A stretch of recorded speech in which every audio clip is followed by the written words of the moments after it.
Então, hoje a gente vai falar sobre o trânsito da Lua em Libra para todos os signos ascendentes. Então, primeiro a gente vai trazer um pouco do conceito, entender o mito, algumas significações, algumas dicas, e depois a gente vai para cada uma das casas. Então, quando a Lua está em Libra no céu, o que que ela pode trazer, os temas, tá?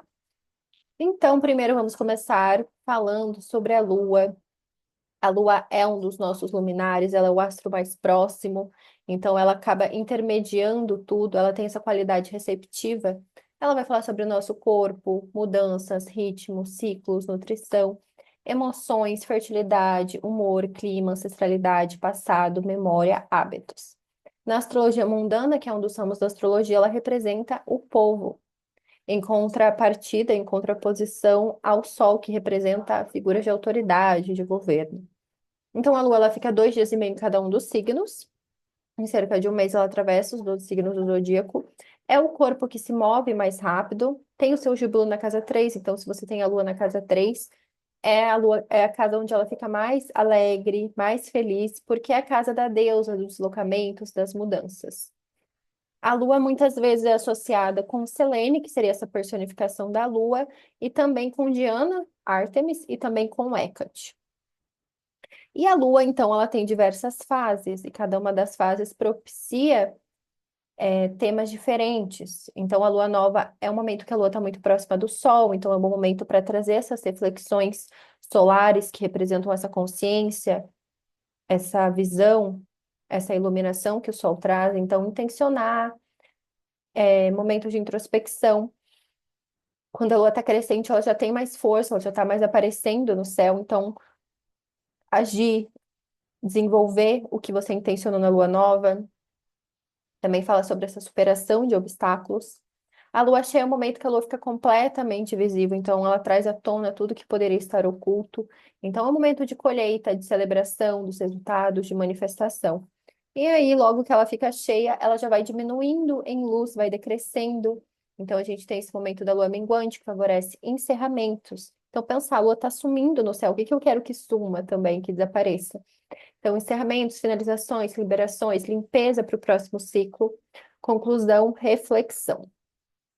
Então, vamos pensar um pouco sobre o signo de Libra, características. Então, Libra é um signo de ar. O ar vai representar as nossas ideias, os nossos pensamentos, relacionamentos. É do temperamento sanguíneo, é quente, úmido. É da modalidade cardinal, que são os signos que têm esse impulso de início, de começo, de criar relações. E rege o umbigo, os rins, a bexiga, o aparelho urinário. É regido por Vênus, por domicílio. Então, é sempre interessante a gente olhar onde está Vênus, quando a Lua está em Libra, ou quando tem qualquer planeta em Libra, ou se você tem um planeta em Libra, porque é Vênus que está comandando. E também tem a regência de Saturno por exaltação. Então, quando Saturno está em Libra, ele fica exaltado.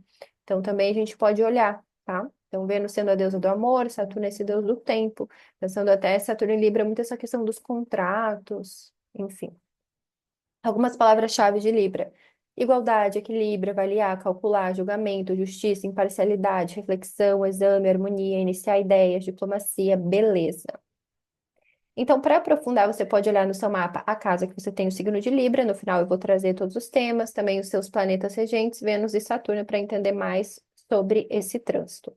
Então, agora eu vou para o momento textão, que eu vou trazer algumas referências dos mitos relacionados à constelação de Libra, porque eu sempre vejo que os mitos eles extrapolam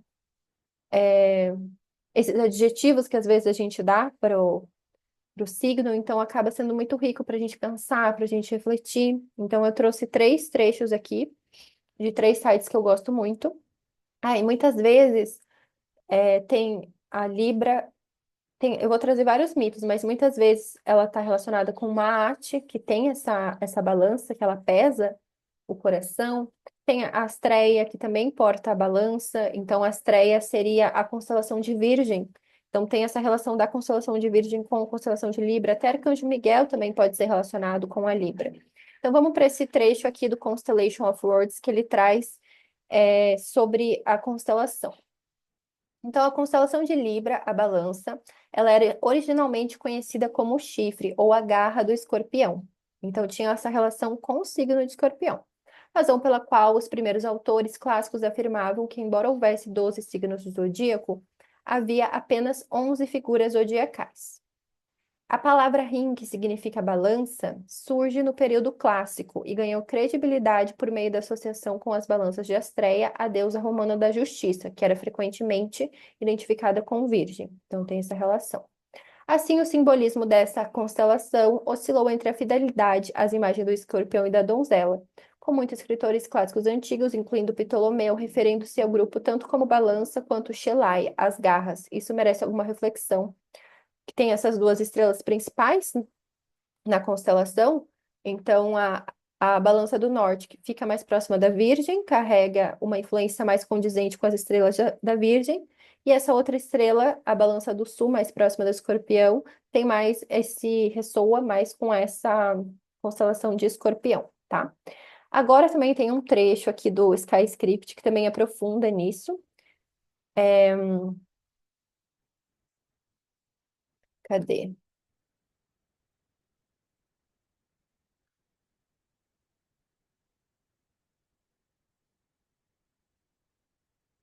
A balança era vista como um símbolo de justiça e usada para pesar as almas dos mortos contra a pena da verdade como parte do ritual, para ganhar entrada no submundo.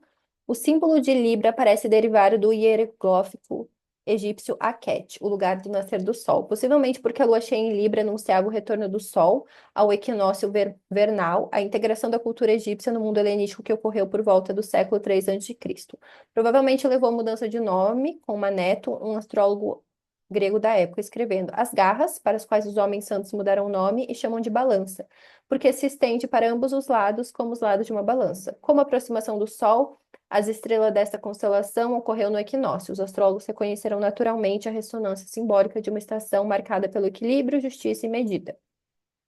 Então, ela acontece como a gente pensar que o início do ano novo astrológico começa com Áries, o Áries é o primeiro signo, então Libra ela tem essa qualidade, ela traz esse equilíbrio.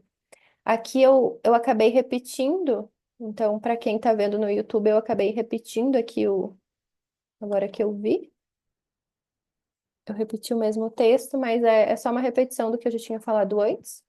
E também aqui o site TEOI, que é muito legal para trazer a mitologia. Então, ele faz essa referência a balanças da justiça, então a Astreia, deusa da justiça, então tem muito essa relação com a justiça, com a Virgem. Também tem essa relação das balanças do destino. As balanças de Tiqué, deusa da fortuna, foram colocadas entre as estrelas como a constelação de Libra. A própria Tiqué era uma das deusas identificadas como Virgem. A própria Virgem tem várias deusas que se relacionam com essa constelação, e também, mais uma vez, cita as garras do escorpião. Às vezes se dizia que as garras da constelação de escorpião eram representadas entre as estrelas como Libra. Então, tem essa conexão. Então, é a gente pensar que ela está relacionada com o mito da Astreia, da Virgem. Então, ela faz essa medição da colheita, ela avalia esses processos. Então, quando a lua está em Libra, você pode se sentir sociável, agradável, diplomática, racional, simpática, buscando imparcialidade. Porque Libra tem muito isso da escuta do outro, de pesar o lado do outro.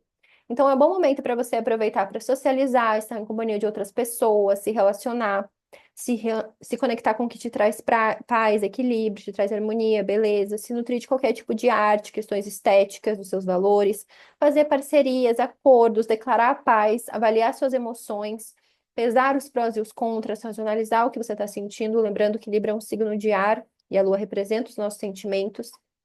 Eu diria para se atentar, muitas vezes parece indecisão, ou às vezes excesso de julgamento, então muitas vezes fica pensando o que os outros vão pensar, às vezes acaba trazendo essa indecisão. E o que que você pode refletir nessa lua? O que que você pode equilibrar e harmonizar? Como você lida com as suas relações? O que você valoriza e deseja ao se relacionar? E aonde estão também os seus desequilíbrios, tá? Então, para quem tem lua em Libra, quando a lua em Libra está no céu, é o momento do seu retorno lunar, você pode ficar mais sensível, mais receptiva, sempre vai depender do posicionamento da lua no seu mapa natal, então a casa, os aspectos, o planeta regente, e também do seu contexto, de como você lida com os temas lunares, a sua mãe, ancestralidade, família, corpo, hábitos, nutrição e tudo mais. E para quem tem algum planeta em Libra, tem uma conjunção da Lua com esse planeta, então pode engatilhar, ativar algum acontecimento, dependendo da casa que esse planeta rege. Então, eu tenho Mercúrio em Libra. Então, quando a Lua está em Libra, ela pode ativar as áreas da sua vida que são regidas pelo Mercúrio em Libra, mas também as áreas regidas por Mercúrio, então onde você tem Gêmeos, Virgem. Lembrando que a gente está analisando aqui os trânsitos para questões assim mais profundas, de um panorama maior, a gente utiliza as técnicas de previsão mais as técnicas anuais, revolução solar, progressões, profecção e tudo mais. Então, pensando aqui nos aspectos que a Lua faz com as outras luas. Então, quem tem lua em touro, virgem, escorpião, peixes, não tem aspecto. Se você tem a lua em leão ou em sagitário, é um aspecto de sextil, então facilita essa conexão emocional, essa nutrição. Se você tem a lua em câncer, em capricórnio, é um aspecto de quadratura, de tensão, pode trazer insatisfação, frustração, porque Libra é ar, câncer é água, capricórnio é terra, mesmo ambos, todos eles três sendo signos cardinais, tem essa diferença entre os elementos, essa forma de expressão. Se você tem a lua em Gêmeos ou um aquário, um aspecto de trígono, então um aspecto favorável, ajuda a fluir, principalmente nessas conexões mentais, racionais, sociais. E se você tem a lua em Áries, um aspecto de oposição, de enfrentamento, então você pode lidar e encarar alguns limites em relação ao outro. Lembrando que aqui a gente está só analisando a lua, então às vezes você tem uma lua em touro, mas você tem um Mercúrio em Libra, então tem um aspecto que é bom. Então cada mapa a gente pode aprofundar, que eu estou dando só linhas gerais mesmo, tá? Então, vamos lá. Se a Lua está em Libra, quais são os temas que ela pode ativar? Ela pode receber, sensibilizar. Para quem tem ascendente em Áries, questões de relacionamentos, parcerias, o outro, perceber os padrões, as dinâmicas de relacionamento. Para quem tem ascendente em Touro, é bom para cuidar, para se nutrir nos temas de saúde, cura, hábitos, rituais, falar até sobre animais domésticos, serviços diários. Se você tem ascendente em Gêmeo, artes, filhos, diversão, criatividade, jogos. Se você tem ascendente em Câncer, se volta para os temas da sua casa, do seu ambiente doméstico, do seu lar, família, ancestralidade, bases, raízes psicológicas. Se você tem ascendente em Leão, deslocamentos, mídias sociais, pequenos cursos, também pode falar sobre primos, irmãos, vizinhos. Se você tem ascendente em Virgem, finanças, fonte de renda, os seus bens móveis, nutrição, alimentação. Se você tem ascendente em Libra, então o seu corpo, as suas motivações, a sua vitalidade, a sua estrutura física, trazer esse autocuidado. Se você tem ascendente em Escorpião, cuidar da sua saúde mental, do seu inconsciente, desses padrões. Se você tem ascendente em Sagitário, ativa a sua casa 11, dos amigos, grupos, projetos, coletivos, esperanças de vida, apoios. Se você tem ascendente em Capricórnio, então a Lua vai ali para sua casa da carreira, da fama, da vida pública, de como as pessoas te veem, de como as pessoas te enxergam. Então, nutrir isso pode ser um momento para você aparecer, porque a Lua também fala sobre popularidade. Se você tem ascendente em Aquário, se voltar para a sua espiritualidade, para tudo que é estrangeiro, pode ser pessoas estrangeiras, língua estrangeira, cultura estrangeira, tudo que é distante. Fala sobre filosofias de vida, estudos acadêmicos, propósito, a sua verdade, a sua busca de verdade. Se você tem ascendente em peixes, finalizações, recursos que vêm dos outros, investimentos, lidar com ansiedade, com aquilo que você não controla, pagar dívidas, lidar com impostos, com questões bancárias também. E aí, para finalizar, e se você tem algum astro em Libra, o que esse trânsito pode trazer? Então, eu tenho o Sol em Libra. Ele pode trazer essas questões de afirmação, de autoridade, energia, vitalidade, lembrando sempre olhar a casa, tá? Se você tem a Lua em Libra, como eu já comentei, é o seu retorno lunar, se volta para suas emoções, hábitos, instintos. Vênus em Libra, sua expressão afetiva, os seus gostos, expressão do prazer, beleza, estética. Se você tem Marte em Libra, questões de luta, agressividade, conquista, ação, força, coragem. Se você tem Mercúrio em Libra, questões de comunicação, pensamento, Júpiter em Libra, fé, verdade, espiritualidade, Saturno em Libra, responsabilidade e limites. E Urano, Netuno e Plutão, eles são planetas invisíveis, então trazem mais questões inconscientes. Urano pode trazer esse contato com o inconsciente mental coletivo, Netuno, o inconsciente emocional coletivo, Plutão, questões que estavam ocultas ali mais na nossa sombra, também podem vir à tona, podem ser expurgadas.